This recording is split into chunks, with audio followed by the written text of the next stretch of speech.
Good morning. It is Thursday, February 26, 2026. This is your deep dive daily briefing.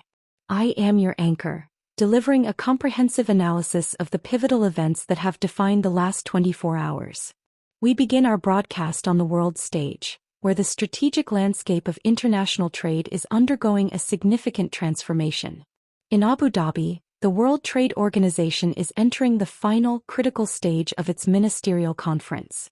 Diplomatic sources report that a tentative consensus has emerged to extend the moratorium on electronic commerce duties, a move that provides much-needed certainty for the global digital economy. However, this progress is being tempered by sharp divisions over agricultural subsidies and the restoration of a functional dispute settlement mechanism. This diplomatic tension comes as major powers continue to pivot toward regionalism, with several European nations officially moving forward with the Buy European procurement policy. This strategic shift reflects a growing consensus that the era of unfettered globalization is giving way to a more fragmented order, where economic security and sovereign resilience take precedence over traditional cost efficiency.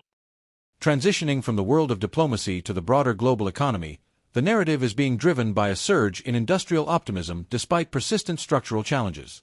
New data released in São Paulo following a high-level meeting of G20 finance ministers shows that while global growth remains subdued at approximately 2.7%, a productivity boost from the rapid adoption of artificial intelligence is beginning to materialize in advanced manufacturing.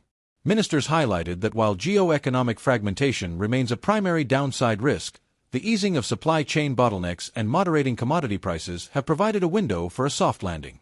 Nevertheless, the World Bank has issued a stern warning regarding the widening gap in human capital investment. Many developing nations are reporting a decline in education and health outcomes, which could permanently hinder their earning potential and deepen the economic divide between the global north and south. In the realm of finance, all eyes have been on Wall Street as it processed the single most anticipated corporate event of the year.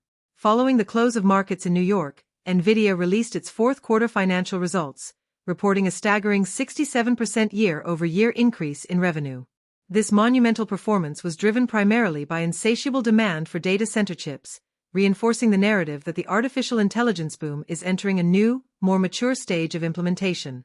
The broader equity markets responded with a late-day rally, as the S&P 500 recovered earlier losses to finish in positive territory. However, financial analysts are shifting their focus from pure revenue beats to future guidance, particularly regarding how impending trade tariffs might influence overseas demand.